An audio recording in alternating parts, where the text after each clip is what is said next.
বাংলাদেশের ভিতরে জেল তৈরি করা হয়, আবার বাংলাদেশের ভিতরে সম্মানিত যে মসনদ চেয়ারগুলো আছে তাও কিন্তু মানুষের জন্য, জেলও কিন্তু আকৃতি সুরাতে অঙ্গ প্রত্যঙ্গে মানুষের জন্যই, চোখের দিক থেকে, হাতের দিক থেকে, পায়ের দিক থেকে, অন্য অন্য অঙ্গ প্রত্যঙ্গে কোনো পার্থক্য নাই।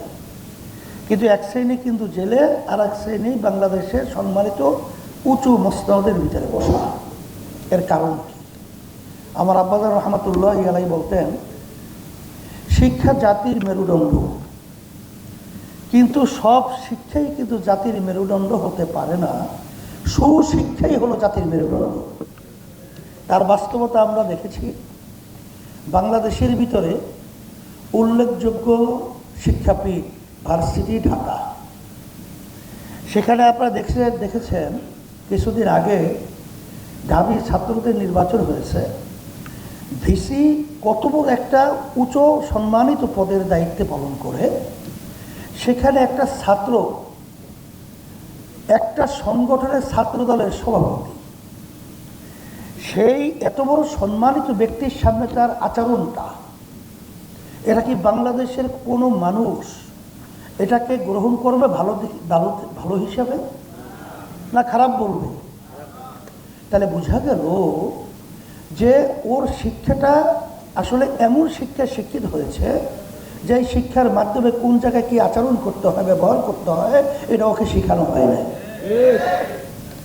এই জন্য আমি পরিষ্কারভাবে বলছি, শোনেন, যেই শিক্ষাটা ছোটবেলায় দেওয়া হয় ওটা পাথরে অঙ্কন করলে যেরকম কোনোদিন মুছে যায় না, এইভাবে ছোটবেলায় যে শিক্ষাটা দেওয়া হয় এটাও কোনোদিন ধ্বংস হয় না।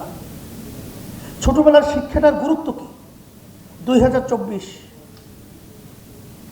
ফ্যাসিস্ট আওয়ামী লীগ সরকার যখন পাতানো নির্বাচন তৈরি করেছিল, তখন প্রধানমন্ত্রী শেখ হাসিনার পক্ষ থেকে আমাদের কাছে পাঠানো হয়েছিল নির্বাচনে নেয়ার ব্যাপারে।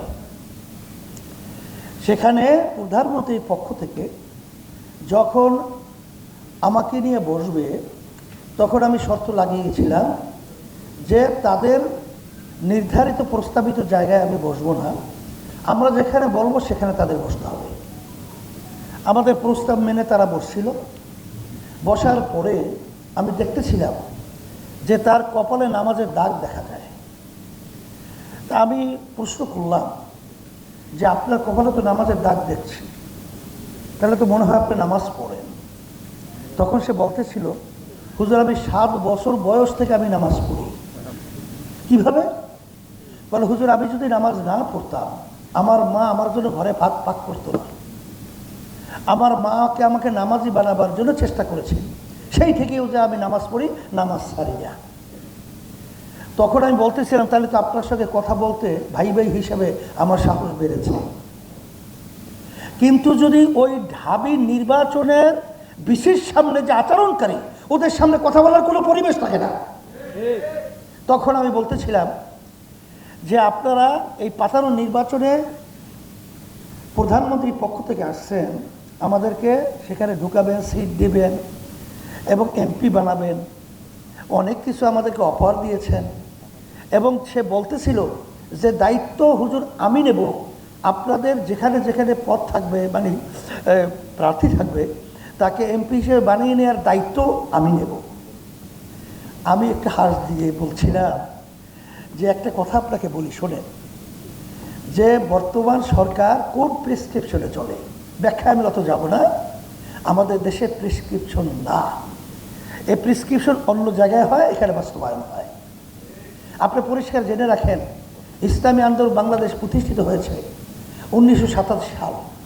অদ্যাবধি পর্যন্ত কোনো ফ্যাসিস্ট, কোনো চাঁদাবাজ, কোনো খুনি, কোনো মিথ্যুক জালেম, দেশের টাকা পাচারকারী, তাদের ক্ষমতায় যাওয়ার জন্য সহযোগী ইসলামী আন্দোলন বাংলাদেশ প্রতিষ্ঠা থেকে শুরু করে কখনো হয় নাই। সিঁড়ি হিসেবে ব্যবহার আমাদেরকে করবে আর ক্ষমতার মস্তদে যাবে, এই দুর্নীতিবাজদের কখনোই সহযোগিতা আমরা ছিলাম না, এখন আমাদেরকে পাবেন না।